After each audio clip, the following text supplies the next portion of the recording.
images from marriage. Then he said to me, "Write, blessed are those who are called to the marriage supper of the Lamb." And he said to me, "These are the true sayings of Elohim." Repeatedly, in both the Old and New Testaments, Elohim's people are compared to a wife or bride. Sometimes we see this union symbolized in marriages whose wives were faithful, like Rebecca, or unfaithful, like Gomer. Other times, symbols of faithful wives, the Lamb's bride, or promiscuous women, Babylon the Great, are used directly.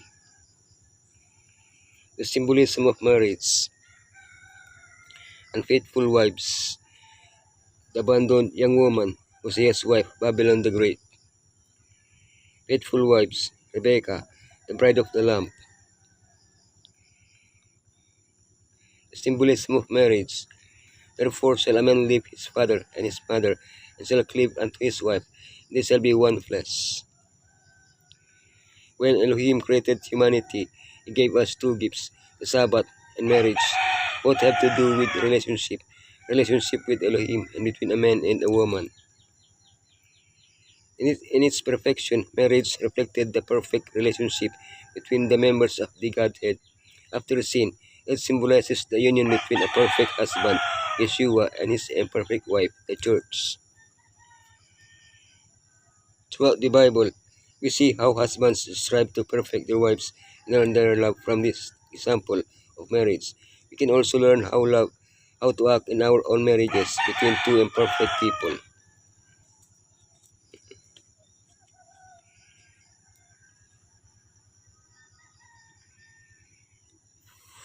Uh, Forgive your spouse, however undeserving, as Messiah forgive us, however undeserving. Accept your spouse, faults and all, as Messiah accepts us, faults and all.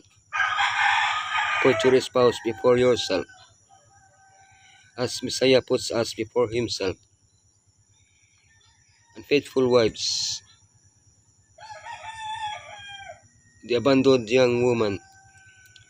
Now when I pass by thee and look upon thee, behold, thy time was the time of love, and I spread my skirt over thee, and covered thy nakedness. Yea, I swear unto thee, and entered into a covenant with thee, said the Lord Elohim, and thou becamest mine. In a vision, Ezekiel was shown how Elohim found an abandoned baby girl, Israel, gave her life, helped her grow, made a marriage covenant with her, and she became a queen admired by all. This sums up the love story between Elohim and the people of Israel and their departure from Egypt to the prosperous reign of David and Solomon, when Israel was admired by all nations. But Israel forgot that her beauty was a gift from Elohim, a reflection of divine beauty, and she turned away from her husband, prostituting herself after other gods.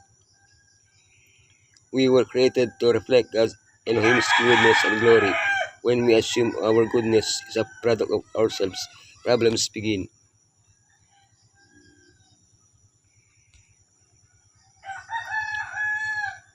Hosea's wife.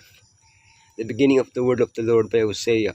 The Lord said to Hosea, "Go take for yourself a wife of whoredom and children of whoredom, for the land commits whoredom," departing from the Lord.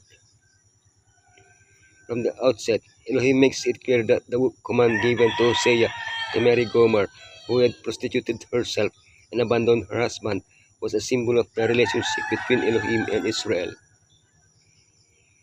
Hosea used various methods to win back his wife's love. Since none of these methods succeeded, he had to pay her ransom. Of course, our rescue cost Elohim much more than 15 pieces of silver, and for an omer of barley, and an half omer of barley. Unfortunately, the church followed the same misguided path as Israel, but Elohim's love remains unchanged. He continues to implore us to abandon prostitution and return to Him. Babylon the Great. And upon her forehead was a name written, Mystery, Babylon the Great, the mother of harlots and abominations of the earth. Who or what is Babylon? A pure woman represents Elohim's faithful people. Babylon, the mother of harlots, represents Elohim's people who turn away from him and rely on the kings of the earth. This unfaithfulness on the part of his people causes Elohim deep sorrow. For centuries, he has tried to restore his church to purity, but few have responded. Finally, he will make one last appeal. After an infidelity, reconciliation can occur. However, unfortunately, sometimes a point of no return is reached when reconciliation is impossible. The time will come for Babylon and those who remain in her to be judged and punished. But the faithful, the Lamb's bride, will live forever with Yeshua. Faithful wives. Rebekah. And they called Rebekah and said unto her, Wilt thou go with this man? And she said, I will go. According to the custom of his time, Abraham set out to find a wife for his son Isaac, but he did not want to marry his son to any of the women of Canaan, but to one of his relatives, thousands of miles away. The reason for this, although imperfectly, his relatives worshipped the true Elohim, while the Canaanites rejected him. If Isaac married a Canaanite woman, his religious life would decline due to his wife's negative influence. Such has been the history of the church when she has contracted marriages with the nations of this world. Gradually, she has distanced herself from the true faith. Another special aspect of this story is the fact that Rebekah is asked if she wants to get married, since according to custom, she had no other choice. Being part of Elohim's faithful bride is a voluntary act. Let us accept Yeshua's love with declare, I will go. The bride of the Lamb. Let us be glad and rejoice, and give honor to him, for the marriage of the Lamb is come, and his wife had made herself ready. Yeshua's first miracle was performed at a wedding. From our perspective, this act has a certain symbolism that helps us understand the plan of salvation. Perhaps the most important is that for the bride asked to be ready, she needs the wine that Yeshua provides, that is his purifying blood. Yeshua also used parables related to the wedding to illustrate certain aspects of the preparation we must make for his imminent coming. In all of them, the bride is never mentioned, but rather the guest. Could the guest be the bride herself? What can we learn from these parables?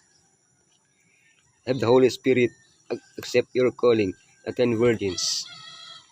Everyone is called to the wedding. We must clothe ourselves in Messiah, the unworthy guest. Messiah has been a daily companion and familiar friend. They have lived in close contact, in constant communion with Elohim. Upon them the glory of the Lord has risen. In them the light of the knowledge of the glory of Elohim in the face of Yeshua Messiah has been reflected. Now they rejoice in the undimmed rays of the brightness and glory of the King in his majesty. They are prepared for the communion of heaven, for they have heaven in their hearts.